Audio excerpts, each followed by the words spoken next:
Yo, what's up, family? Before we start, please leave a like, subscribe, and share to any and everyone that you can.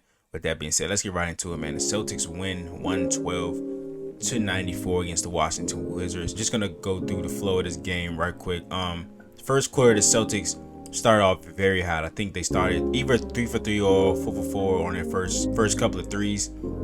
Sometimes that is a trap because the Celtics will just continue to shoot threes over and over, which happened later, but we'll get to that. The first quarter was pretty good. A lot of Tatum and Brown. I think Tatum and Brown scored, they had the bulk of the points in the first quarter, and it's just good to see them playing better together in the same game. There was a point last year where they almost never had 30 points in the same game, and it just seems like this year they're playing off each other a lot better, and quite frankly just a lot more. The Celtics went 6 for 13 for threes in the first quarter, just getting a lot of good shots, but I just didn't like the style of it because that doesn't sustain throughout all 4 quarters. But it was good to see the shots fall. The defense looked better this game entirely. The Wizards being cold as hell, of course, helped. Bradley Beal had a horrific game shooting. He did a lot of other stuff, but I've never seen him struggle that bad from the field before.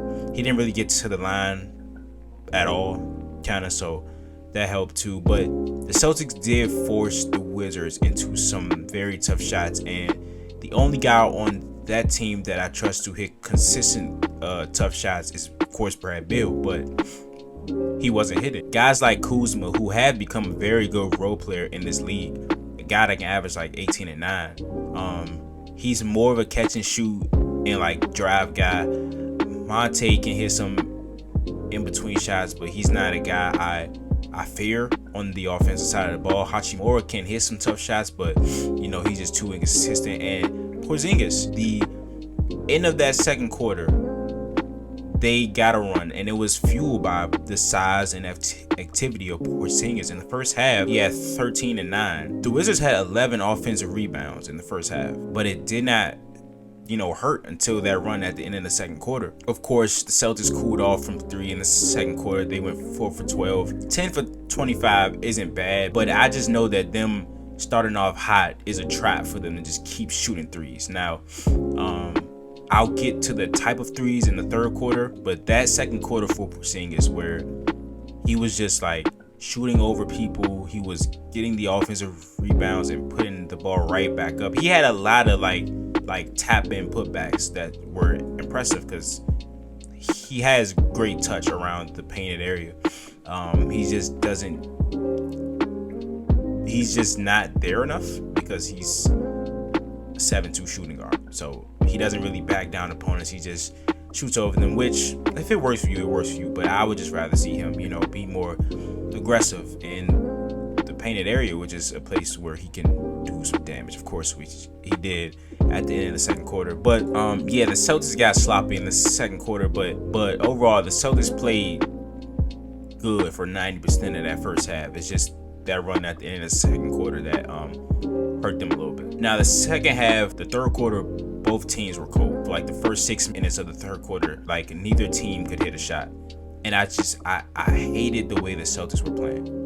It looked like they were tired, and they just kept firing threes, and it was the bad threes at that. It wasn't the threes where you drive in, kick it out for a wide open three. At the beginning of the third quarter, they were not getting any of those type of threes. It was just swing once, shot, swing twice, shot, pick and roll, didn't work, pass out 3.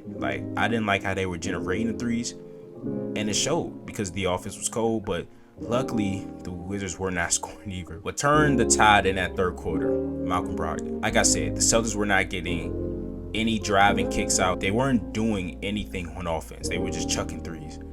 But when Brogdon came in, he had at least 4 to 5 straight plays where he just forced his way into the paint. He played about the entire back half of the third quarter, which is about 6 minutes. So in those 6 minutes, he had 9 points, 4 for 4 from the free throw line. And he just did something that I've been saying about him this entire time, is controlled rim pressure. And he just gets to the rim. He's not that fast, he's not that athletic, but he's savvy enough, and he uses his body very well. For a team that was dwindling offensively in that third quarter, just chucking up threes, not really, taking advantage of their size and skill on the perimeter, Brogdon just flipped the switch, and the aggressiveness turned into open driving kicks for threes that actually were generated in a good way. Tatum started driving, hitting the paint, pass out to Smart, swing to Grant in the corner. Those are the type of threes that you need, and those are the type of threes that I personally prefer. When you hit the paint, defense rotates, wide open shots. And Porzingis didn't really play that much in the second half for some reason. I don't know. I don't recall him starting in the third quarter. I could be wrong, but I know for a fact he didn't play a lot in the third quarter.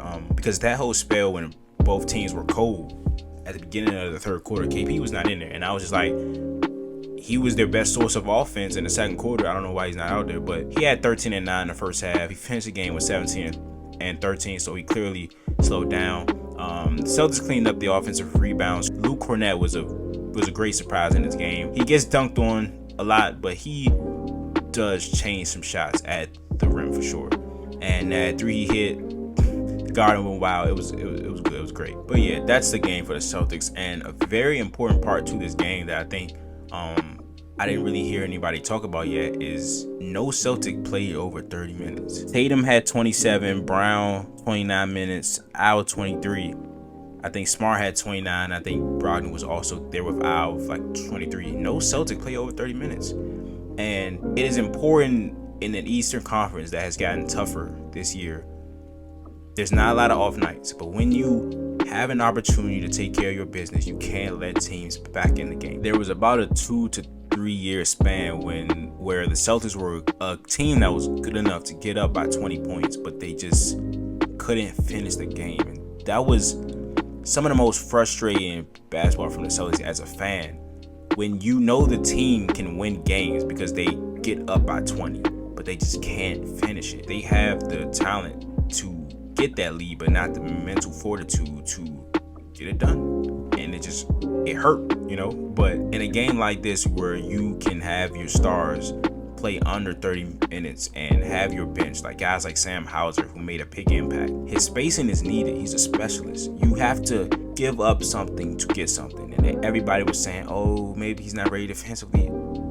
We have enough defenders. Now I know that hasn't held true at the beginning of this season because the Celtics are like 27th in defense, but this game was much better, and Sam held up in this game on both sides of the floor. Great game from the Celtics. They took care of their business, and they got their starters out early. They played a great game. It helped that the Wizards couldn't score, but overall, it's a great game for the Celtics. But it's Nick. I'll see you guys next time.